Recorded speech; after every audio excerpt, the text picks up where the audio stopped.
संत कृपा झाली इमारत फळाली पहिली म्हणे बळकती ध्वजा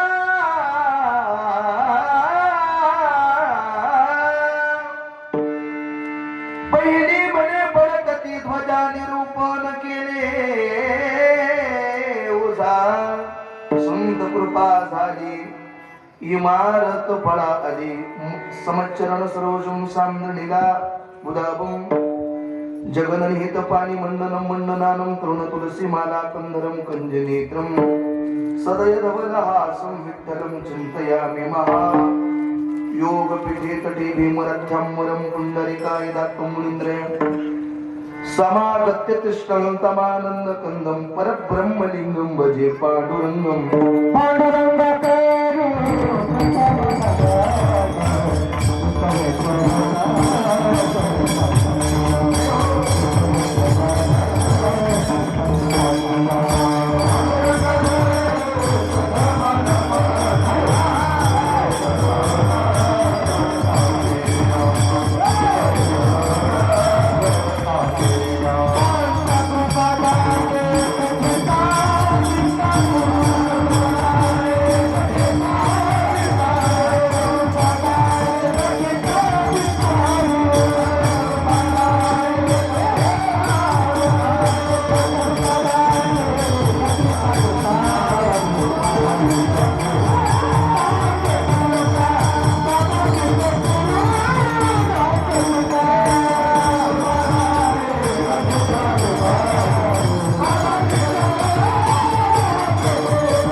दुसरे चरण संताच्या त्यांच्या कृपादाने कथेचा विस्तारू बाबाजी सद्गुरु दास तुका जिथे ज्ञान विज्ञान संजीव होते तिथे योग विद्येश सामर्थ्य येते जिथे मानवाला मिळेल मोक्ष गाथा तुझ्या पायरीसी सदा नम्र माथा तुझ्या पायरीसी सदा नम्र माथा सोनू पंत तथा कया कुणी आवडीने मामा असे बोलती नामे शंकर शंकरा सदा समकरा निसंग जो संगती पुणे श्लोकीचा तो पुणे नगरीचा मोती खरा शोभतो ऐशा शुभ करा संतवरा दांडे करा वंदितो सेवे लागी सेवक झालो तुमच्या लागलो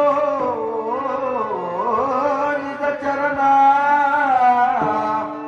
अहो स्वामी तुकया देवा यावरी न करावा वेळ अष्टांग योगी महासौख्यदाता शरण्याग्रणी भक्तनाथाच नाथा कृपा दृष्टी ज्यांच्या तुते भव भासा नमस्कार साष्टांग श्रीरंगदासा स्वामींचे हे देणे येथे पावलो दर्शने करू आवडीन वाद तुमच्या सुखाचा संवाद जया पूजिले आदरे पांडुरंगे विमानस्थ केले प्रयाण प्रसंगे तनुमान दिव्य रूपीच केली नद्या द्वितीय दिव्य लोकाशी नेली ज्ञानेश भगवान विष्णू निवृत्तिर भगवान हरह सोपान भगवान ब्रह्मा मुक्ताख्या ब्रह्म शिवकला कलावत्ने जीवो धरार्थावतारं कलंकांकति ज्योतिका मोदिवक्त्रं कलानीश्वादापनोदारः दक्षं समाधिस्थमूर्तिं भजे ज्ञानदेव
कृपा झाली इमारत फळा आली ज्ञानदेवी रचना पाया उभारिले देवालया नामातयाचा किंकर जेने केला हा विस्तार जनार्दन एकनाथ खांब दिला भागवान तुका झाला से कळस भजन करा सावकाश संत कृपा झाली इमारत फळाली बहिणी मळे फडकती ध्वजा निरूपण केले ओझा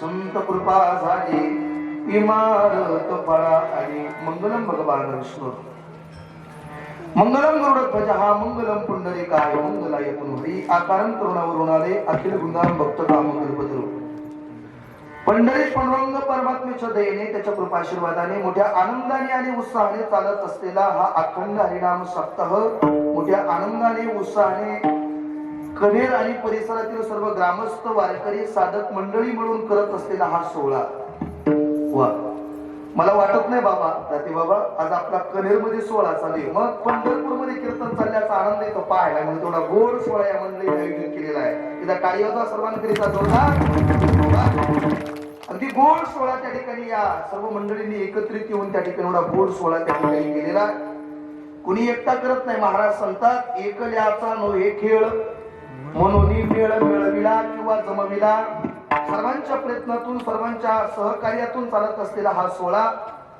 त्या ठिकाणी वर्षानुवर्ष त्या ठिकाणी तेवढा दैदिप्यमान असणारा हा सोहळा त्या ठिकाणी सर्व मंडळी एकत्रित येऊन सद्गुरु योगीराज रंगदासजी स्वामी महाराजांच्या उत्सव व महाशिवरात्रीच्या निमित्तानं महाशिवरात्रीच्या या पर्वावर गोड चालत असलेला हा सोहळा सर्व मंडळी मिळून करत असलेला एवढा गोड असणारा सुवर्ण कलशारोहण 8वा वर्धापन दिनाच्या निमित्तानं चालत असलेला हा सोहळा सर्व कनेर परिसरातील सर्व वारकरी साधक ग्रामस्थ वारकरी साधक मंडळीच्या सर्वांच्या प्रयत्नातून दादा महाराज शिरसाट यांच्या प्रेरणेतून चालत असलेला हा वारकरी सोहळा नवे वर्ष सांगता येणार नाही अनादी कालापासून चालत असलेला हा सोहळा ही सर्व मंडळी मिळून करतात सर्वांना धन्यवाद त्या निमित्तानं सर्व वारकरी कमिटीतील सर्व ग्रामस्थ मंडळींनी त्या ठिकाणी आम्हाला फोन केला आता ही कमिटीतली सगळेच मंडळी ओळखीचे कोणाचं नाव घ्यावा हा मोठा प्रश्न आहे ऐका बरं आता कोणाचं नाव घ्यावा हा मोठा प्रश्न आहे सगळेच मंडळी त्या ठिकाणी ओळखीचे आहेत कोणाचं नाव गाव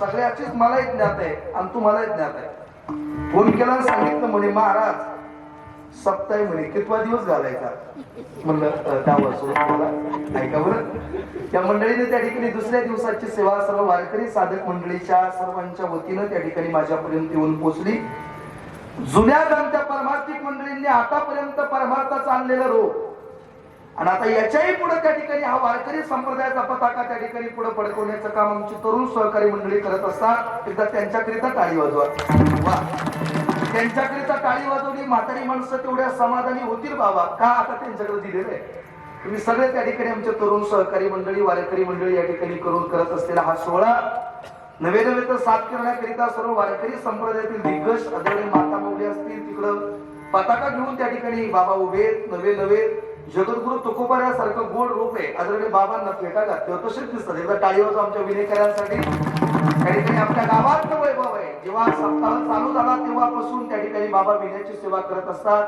आदरणीय आमचे सर्व बाबा वारकरी त्या ठिकाणी मंडळी असतील काशिक बाबा असतील नवे आदरणीय आमचे गुंजाळ बाबा असतील ज्यांच्याकडे आम्ही परमार्थ पाहून शिकलो नवे तर टाळ वाजवायला शिकलो आदरणीय माऊली बाबा सुद्धा या ठिकाणी उपस्थित आहे त्यांच्याही चरणाला मस्तक टेकवतो आदरणीय वारकरी संप्रदायातील ही सर्व दिग्गज सर्व मंडळी त्यांच्या समोर मी कीर्तन करावं एवढा माझा अधिकार नाही परत एकदा ऐका या सर्व गायक मंडळींच्या पुढे मी कीर्तन करावं एवढा माझा अधिकार नाही का तर त्यांनी परमार्थात जेवढी साधना केली तेवढं माझं वय सुद्धा नाही पुन्हा आदरणीय वारकरी संप्रदायातलं गोड वैभव आदरणीय माऊली महाराज असतील राम महाराज असतील आमच्या त्या ठिकाणी आम्हाला ज्यांनी कीर्तन क्षेत्रात नव्हे तर वारकरी संप्रदायाची त्या ठिकाणी अवघ्या महाराष्ट्रभर ज्यांच्यामुळे आम्ही त्या ठिकाणी गेलो आदरणीय गणेशजी बाबा या ठिकाणी उपस्थित आहे त्यांच्या चरणाला मस्तक आमचे गुरुबंधू नितीनजी महाराज उपस्थित आहे त्यांनाही दंडवत नवे तर नामदेवजी महाराज बडे असतील राहुल महाराज त्या ठिकाणी असतील यांच्याकरिता सर्वांकरिता टाळी वाजवा ही सर्व त्या ठिकाणी मंडळी असतील आदरणीय आमचे गुंजाळ महाराज असतील त्यांच्या संस्थेतले सर्व गुरुकुलातले लहान विद्यार्थी एकदा त्यांच्याकरिता टाळी वाजवा वा अगदी गोड आहेत. हे सर्व लहान लहान विद्यार्थी साथ करण्याकरिता उपस्थित आहेत. त्यांना दंडवत. आदरणीय आमचे गुरुवर्य आदरणीय दत्ते बाबा या ठिकाणी उपस्थित आहेत. त्यांच्या क्षणाला मस्तक टेकवतो. गोरेवाडी त्या ठिकाणी पंचकृषीतील पळसपूर पोखरी या सर्व परिसरातून सर्व वारकरी साधक मंडळी या कार्यक्रमाच्या निमित्तानं उपस्थित आहे. ज्यांची त्या ठिकाणी गोड अशी हार्मोनियमला साथ आहे आदरणीय आमच्या बाळू महाराजांकरिता दंडवत. ज्यांची गोड साऊंड सिस्टम येतात त्यांच्याकरिता टाळी वाजवा. कोणत्या गोष्टीची कमतरता नाही. एवढा मोठा मंडप लाइटिंग तिकडून लांबून कुठूनही पाहिजे तरी दिसते दादा बरं. एकदा त्यांच्याकरिता डबल एकदा टाळी वाजवा. अगदी गोड पहिल्यापासून आपल्या गावामध्ये त्या ठिकाणी साऊंड सिस्टीमच्या माध्यमातून सहकार्य मोठं असतं. त्यांनाही दंडवत. सर्व वारकरी साधक मंडळी सर्व कार्यक्रमाच्या निमित्तानं उपस्थित. कुणाचंच नाव न घेता ही सर्व मंडळी ओळखीची. ते सर्वांच्या चरणाला मस्तक टेकवतो. कुणाचंच नाव घेता सर्वांच्या चरणाला मस्तक टेकून या अभंगाच्या पदापदाकडे येतो. मस्तक हे पायावरी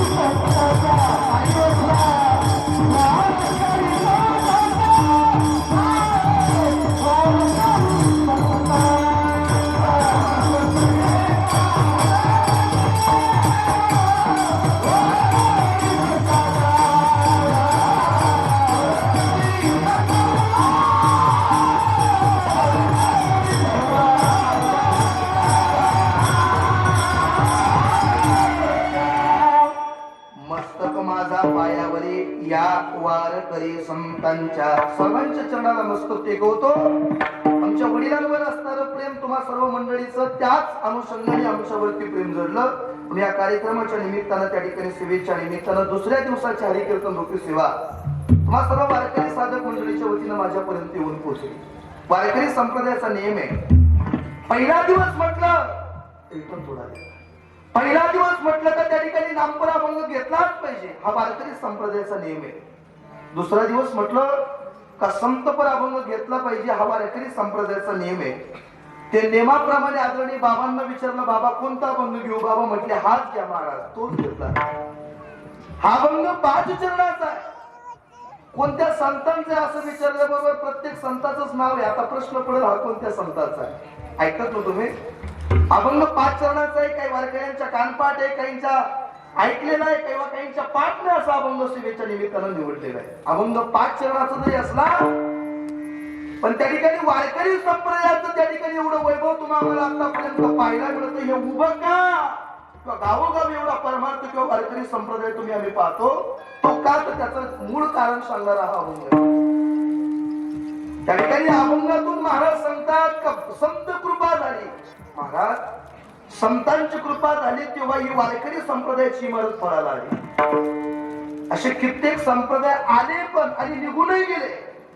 पण हा वारकरी संप्रदाय आज त्याच डौलाने त्या ठिकाणी फळकताना तो आम्हाला दिसतो. त्याचं कारण ही संतांची कृपा. महाराज मग अशी संतांची कृपा या वारकरी संप्रदायावर कोणती झाली हो असा जर कोणी प्रश्न केला तर त्याचं उत्तर त्या ठिकाणी महाराजांना सांगतात का वारकरी संप्रदाय उभा राहत असताना त्या वारकरी संप्रदायाच्या पायाच्या ठिकाणी मौलिक ज्ञानोबर आहे. ज्ञानदेवी रचिला पाया. ऐका ना. हा वारकरी संप्रदायाची इमारत केली त्या ठिकाणी कित्येक वर्ष झाली तेवढ्या डौलाने फडकते. त्याचं कारण आहे या वारकरी संप्रदायाच्या पायाच्या ठिकाणी मौलिक ज्ञानोबर आहे. ज्ञानदेवी रचिला पाया उभारिले देवालया. म्हणून हे वारकरी संप्रदायाचं देवालय उभं राहिलं. पण नुसता पाया असून चालणार नाही महाराज. हा वारकरी संप्रदायाचा विस्तार जर कोणी केला तर असं विचारलं तर त्यासाठी उत्तर महाराजांनी दिलेलं आहे. नामादयाचा किंकर जेने केला विस्तार. हा वारकरी संप्रदायाचा विस्तार ऐकतच नाही महाराज तर परप्रांतामध्ये देऊन पोहोचवला ते महाराज. ऐका एवढंच नाही पाया असून चालणार नाही. या वारकरी संप्रदाय विस्तार असून चालणार नाही.